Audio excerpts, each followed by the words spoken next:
Hey, evening guys, Tush coming at you. Thursday, July 24th, just coming up to 7 o'clock, and we're out in the garage doing our power hour again.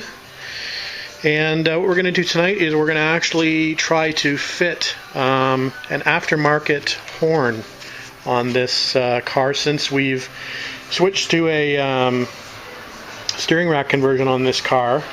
It no longer has a provision for the horn or turn signals to work off the button here in the center of the steering wheel. There used to be a stator tube that ran down the center of the steering shaft out to the front of the shaft, where the connections for the horn and the turn signals were made. And there was a wire actually that ran up through the stator tube and connected to the control head of the steering wheel. So obviously that's not there anymore with the steering rack conversion, so or maybe not so obvious to some of you, but anyway, that with that rack and pinion conversion, you have to make alternative arrangements for both the horn and for the turn signals. So having said that, close your ears everybody. This part is from an MG. It is a vacuum turn signal switch, and I believe it's from an MGA. It could be earlier than an MGA, but I'm going to try to fit this actually and use this as my my turn signal. It's kind of a cool part. It was fairly expensive if I recall correctly. Oh, it does say here, it says MGA, turn signal knob MGA. So what we're going to try to do is we're going to try to fit that in the dash. I think I'm going to move this as the windscreen washer pump. It's a manual pump. For anybody that doesn't know on these cars, is that you actually pump it and it actually squirts fluid out the fluid nozzles. But I think we're going to move this, or temporarily remove it, and possibly, if we're going to go keep this, we're going to relocate it probably over here somewhere on the dash. I think that's more of a common spot, either there or there. Anyway, I think what we're going to do is we're going to try to put the turn signals in here, which would be a little more handy having them here than somewhere else. So we'll unpack that, we'll have a look, and we'll see if that's going to work. Alright guys, alright, so here's that switch guys. So it says it was actually used on MG, TD, MGF, or MGTF, MGA, and Jaguar.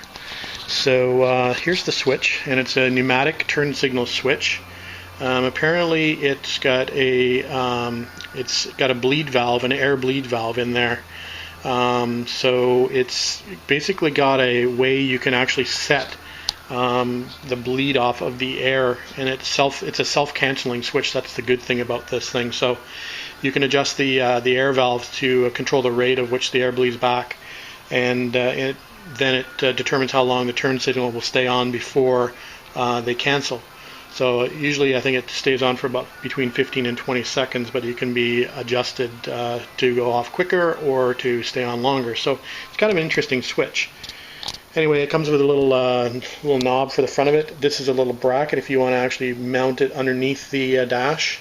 So that's kind of interesting. We'll have to look at options there, but thought I'd give you a quick look at that. It's a kind of a neat little switch. Hopefully it works okay, and hopefully we can get it wired up no problem. I was digging it out because, as I mentioned in a previous video, I've got a buddy of mine coming out to help me wire this car up, or the rest of the car up, on Saturday.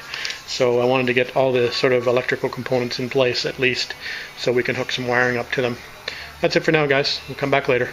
Alright guys, she's in, and so I put it in the overdrive location. I don't know whether that's going to work out or not, but it wouldn't fit in this location because of the back of the heater rheostat is quite large, so it was interfering if I was going to put it there. So I moved the overdrive there temporarily. I'm not sure if it'll interfere with my driving my hand position, but it seems to clear, but I may end up bumping it. So we may end up relocating that somewhere over here or somewhere else. We'll have to wait and see what space is available. I could always probably move it up here and move the rheostat down here for the heater. That might make more sense, but we'll just leave it there for now, and we'll play around with it later on if we figure it's going to be a problem. So, are you ready for the test? I think it works better this way, but hopefully you can see that. We'll give her a shot. So it's pretty exciting. Anyway, you can see it sort of moving as the arrow leaves. Hold your breath.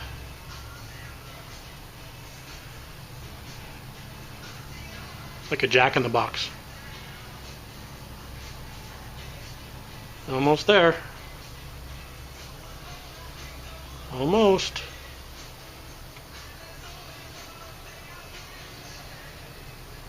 There you go. And that's it. So that's the self-canceling turn signal. And it works both left and right. So that's a good thing. So anyway, that's where that's located at the moment. And we'll see how that works. I think it's going to turn out okay. Alright guys, we'll move on to something else. If anybody's interested in the back side, look at that. There's what that looks like at the back. So obviously no wiring hooked up yet, but I should be able to tuck that up there nicely. Alright guys. Hey, good morning guys. Tush coming at you. It's Saturday, July 26th. Just coming up to 11:30. Last Saturday in July. Summer's flying by. Anyway, we're back on the TR3 today. TR3A. And we're going to do the wiring today. I've got a buddy coming up. Actually two buddies. One for moral support and one is actually an electrician. So he's going to check my connections and help me with some of the connections. And we're going to have some good food today. We'll have lunch and dinner as well, and probably a few beers along the way. And hopefully by the end of the day we'll have this car wired up. Maybe I should save the beers till later. We'll talk to you later, guys. Afternoon, guys. Tush coming at you. Sunday, July the 27th, and just coming up to 1:45.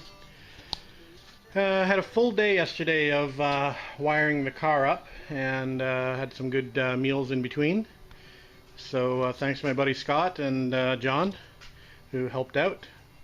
We've got probably about 75% of the work done. We've got the main cluster all wired up.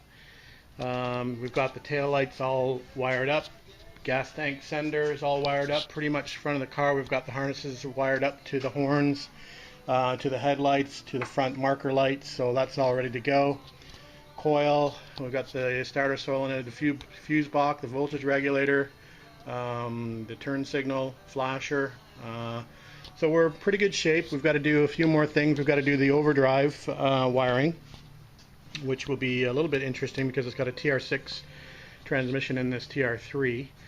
And a few other things like the heater hookup, the overdrive hookup as far as switch is concerned. But pretty much most of the other things are done. The stock items on the car are done. We do need to hook up the wiring for the SPAL electric fan. I've got the relay and temperature sensor for that, so we'll have to get that hooked up. And I've got a pair of old Lucas driving lights here that are going to be wired to the front bumper eventually, so we've got those to hook up as well. So all in all, like I said, it was a pretty productive day. We probably didn't get quite as much done as we'd wanted to, but it was a really good start. So oh yeah, always good to keep your old wiring harnesses. This is actually a TR6 harness and the TR3 harness. The TR3 harness is the cloth covered one with all the little tags on it. But I always keep my old harnesses because there's always always need a few connectors, bullet connectors, etc. So it's always good to scavenge the old harness for that reason. And I've got just a bunch of old British wire there as well, just to make a few shunts here and there. So that's about it for now. I think what we're going to do is I think we're going to put the rear carpets in and the seat tracks in just to get those out of the way. That way I can sit in the car now and just sort of work on the underside of the dash a bit more. And I can easily remove. I'll just put one bolt in the seat to hold it on the top. I just want to get those tracks out of the way. I've had them sort of hanging around in the garage for a while. I've got those there that I just dragged from inside, and I've got another set of tracks in here somewhere. I don't know where I put them. I just keep moving them around. So we're going to get those installed in the car anyway and just get those little pieces of carpet out of the way. I think that's the project for today. I got some cleanup to do from yesterday. So we'll get that done. We'll clean up the old harness. We'll put away some of the electrical stuff. Get rid of the wiring diagrams for now. We'll do another day on the wiring in the near future, but today we'll just go back to working on a little bit of the interior bits. Alright guys, we'll talk to you later. Alright, 3 o'clock. Who wants to go for a ride? Anyway, seats are in. They look good. They need a little work. There's a couple areas where there's been stuff resting on them. They were like this when I got them out of the parts car, so I don't know, not sure what was resting on here, but we'll have to get some leather conditioner and soften that up and try to get that mark out. But they look pretty good for used seats. Like I said, it came out of the parts car, so that's primarily the reason I bought the parts car, was for the interior, so that seems to be working out okay. Anyway, so they're in temporarily just to make sure that they fit, the tracks work okay. They'll come out again eventually, but anyway, I just thought I'd take a quick look at the getting the seats in the car. It's kind of nice to sit behind the wheel again, and yeah. imagine. Hey guys, Tush coming at you. It's 12:33 on Monday, August 4th. It's a holiday up here in Canada today, so we're out in the garage. We're doing something a little bit different than what we've been doing for the last few times we've been out working on the car. Not sure in the last day I took a video. I've got I think a few videos at the front of this video to tag along, but I can't remember what I was doing. I think I put the seats in, and I think I was doing the wiring, and yeah. Anyway, we've got about 12 hours into the wiring so far, myself and a buddy of mine, Scott. So we managed to get pretty much most of the connections made. We're having a few issues with some turn signals and some grounding issues, so we've got to go back and resolve a few of those issues. But we've got pretty much everything wired up. Obviously just sort of, you know, not permanent at the moment. For example, that oil gauge line needs to be formed a little better, but we've got it plumbed up. We were going to turn the engine over just to see if it still turns, but we got a little bit of a grounding issue, I think, on that ground strap. I've got to actually get a better ground there on that firewall. But other than that, we added an extra fuse box. I did have an extra fuse box, so we've added an extra fuse box to power our driving lights, and we're going to be powering our SPAL electric fan and probably a few other little bits and bobs. So we've installed a second fuse block in the car. So yeah, it's coming together. Like I said, not much to report other than the wiring. That takes some time to do, and yeah. So today, like I said, we're going to do something a little different, or something that we haven't been doing for a little while, and that's going to be a little bit more wet sanding. We're going to work on the doors today. I'm going to get these wet sanded out and buffed, and then what we'll do is we'll make some evening projects out of them and reassemble them from the door hardware on the inside. So that's what we're going to do, is get these the wet sanding part out of the way. I won't be able to do it after the obviously the door panels and interior components are installed. So we'll get the wet sanding done and out of the way before we continue on the inside of the doors. That's the plan for today, guys. Not too exciting, but I thought I'd make a quick video. Talk to you later. Alright guys, we brought the project indoors. Working on doors indoors.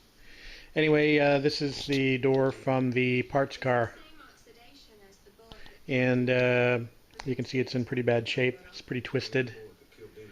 Anyway, what we're going to do is we're going to disassemble it. We've kept this one intact as best as we could. It was the last door that we still have the exterior handles on, the fasteners, the hinges, and we've got the panels still intact as well. So what we're going to do is we're going to take this apart, we're going to take some pictures along the way, and we're going to transfer them to the freshly wet sanded door that's going back on the car. Alright, that's it. Alright guys, just a quick look at the innards of the door once the door panel is removed. It's a pretty simple mechanism that operates the latch, and it's just run by a cable that fits inside the door pocket, and it's just attached over here with a ball on the end. So that's pretty much about it for the doors. There are wood blocks in here that hold the brackets for the side screens where the windows fit into. So hopefully these wood blocks are in good shape. The others I've removed actually cracked in half, so we might have to actually get some new blocks made up, but we'll see. Anyway, so that's what the mechanism looks like, and what we'll do is we'll transfer these components to the door that we're putting back on the car. You can see that the capping rail is attached by one screw, and then it captures some other screws once the door panel is put back on. That's it for now, guys. We'll come back in a bit. Alright guys, the door's stripped of all its components, and we've got all the bits and pieces over here. Here's the wood blocks, and they don't look so good, but they're not broken in half, so we may be able to reuse those. Anyway, we'll see what we've got kicking around. I might make some new blocks. Anyway, yep, she's all apart, and we'll start to assemble the other door.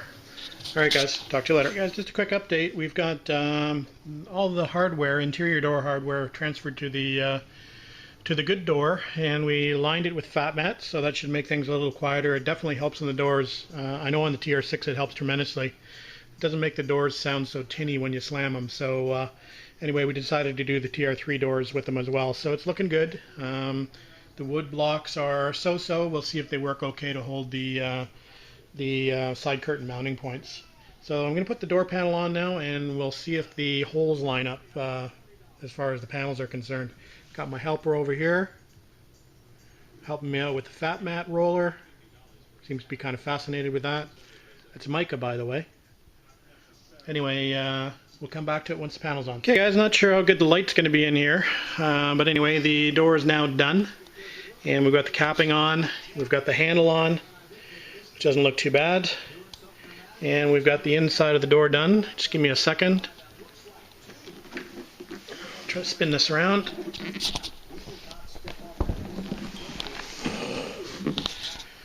Sorry for the shaky camera. Anyway, there's the interior of the door. And my little finishing kick panel. See if I can flip it up. So there you go. It looks okay. It's a used panel off the parts car, but I think it's in pretty good shape. So that's it for this door, and we'll finish off the other one. Got to wet sand it first though. That's it for tonight, guys. Talk to you later.